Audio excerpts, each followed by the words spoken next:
E aí galera, tudo beleza? Aqui quem fala é Landson Silva do canal Matemática na Vida Real. Bom galera, tô trazendo para vocês a questão 21 da prova do IFRJ 2017. Uma questão de áreas de figuras planas. Bom, essa questão aqui é muito louca, muito louca. Cara, perder a mão. Tipo assim, a prova vem numa linear de tipos de questões e tal, de dificuldade. Aí os malucos resolveram zoar nessa daqui, botaram uma completamente fora do nível. Não sei qual é a estratégia exatamente, mas ela tá bem destoando do resto da prova. Mas tá valendo, é um concurso, vale tudo. Bom, vamos lá, vamos resolver esse problema aqui. Observe esta figura formada por dois triângulos ABC e CDF e dois quadrados ACDE e BCFG.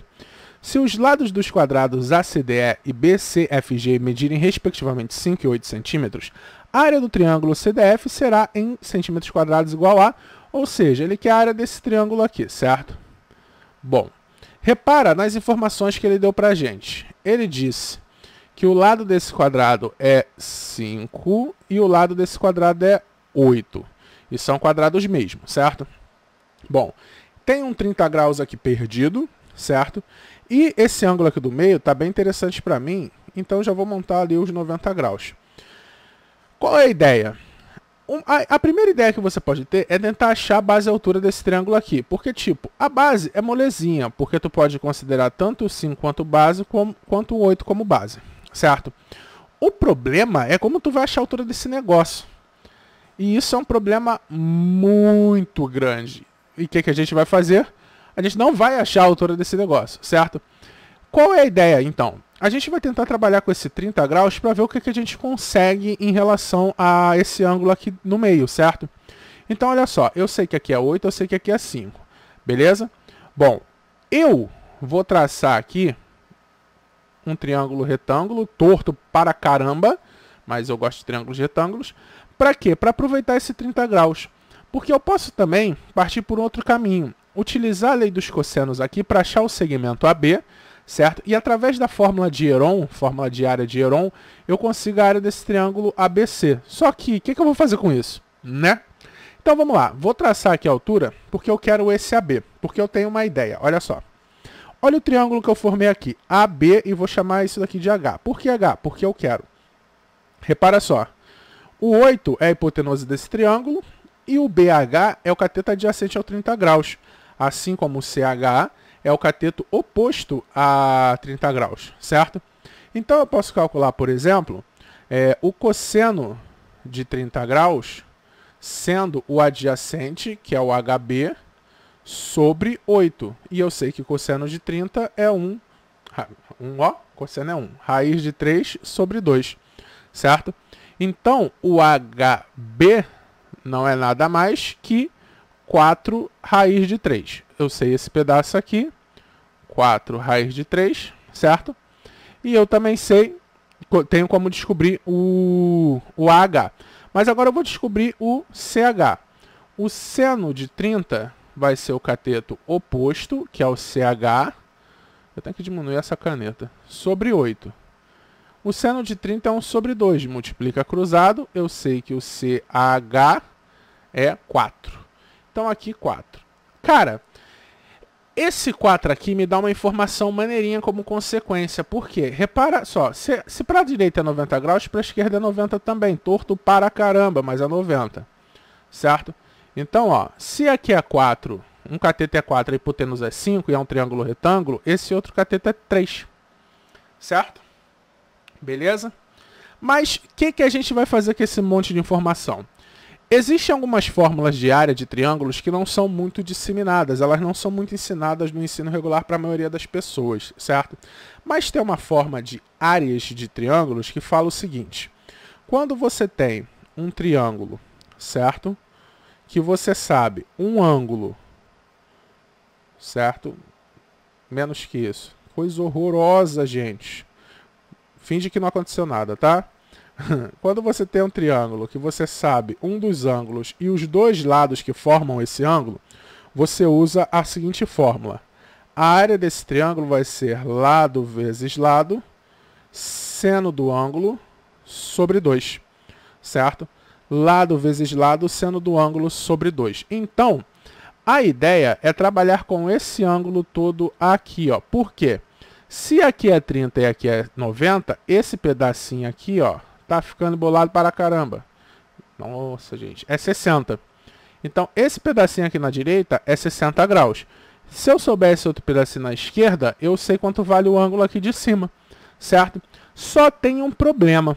Eu não vou descobrir esse ângulo aqui da esquerda, porque o triângulo 3, 4, 5 não tem um ângulo notável. Então, eu vou partir para outra argumentação. O que acontece? Repara que o triângulo ABC tem lados 5, 8 e esse ângulo C aqui. E o triângulo DCF tem lados 5 e 8 e esse outro ângulo aqui. Eu queria muito que esses ângulos fossem opostos pelo vértice, fossem OPV, que aí eles seriam iguais. Aí a área do de baixo seria igual à área do de cima. Aí seria fácil, porque eu consigo calcular a área do de baixo e a mesma área do de cima. Mas eles não são OPV, mas eles são iguais. Sabe por quê? Repara só, aqui na direita eu tenho 90, na esquerda eu tenho 90. Digamos que o ângulo de baixo, o ângulo todo eu vou chamar de alfa, e o ângulo todo de cima eu vou chamar de beta. Repara só, 90 graus mais o alfa, mais 90 mais o beta, tem que dar uma volta completa, 360 graus. Então, ó, alfa mais beta, 90 mais 90, 180, é 360 menos 180. Logo, o alfa mais o beta é 180 graus. O alfa e o beta somarem 180 graus significa que eles são suplementares. Certo? Mais uma vez, passei ali da marcação. Os ângulos são suplementares. O que significa eles serem suplementares? Que a soma deles é 180. Bom, mas o que a gente pode usar aqui?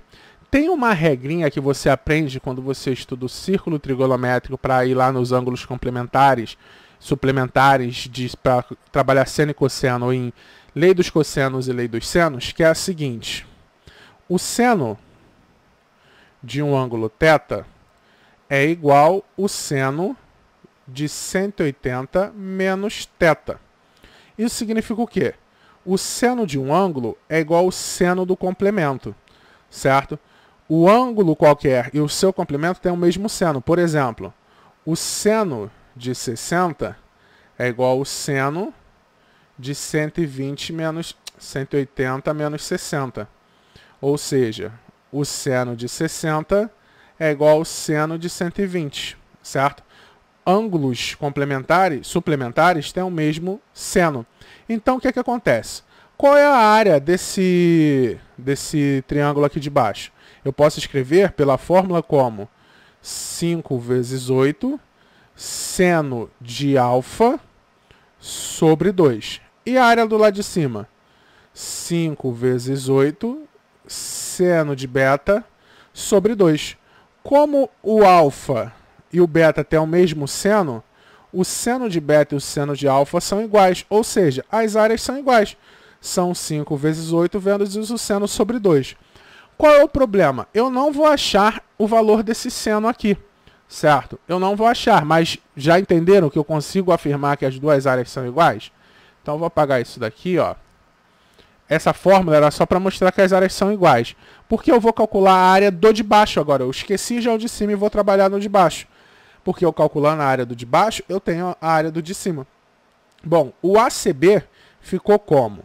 Ele ficou um triângulo onde a base dele é 3 mais 4 raiz de 3 e a altura dele é 4. Então aqui a gente vai usar a base vezes a altura sobre 2 mesmo. A área do triângulo é base 3 mais 4 raiz de 3 vezes a altura, que é 4, sobre 2. Simplifica aqui, dá 2. Faz a distributiva, 2 vezes 3, 6. 2 vezes 4, 8, raiz de 3. Alternativa C. Deu para entender alguma coisa aí, gente? Cara, eu gostei muito dessa questão, mas ela foi um pouquinho pesada, certo? Se vocês não entenderam algum ponto, comenta aí embaixo que eu respondo vocês, tá? Se gostaram do vídeo, ajudou vocês, se inscreve no canal, curte aí o vídeo, compartilha com os amigos e até a próxima, galera. Fui.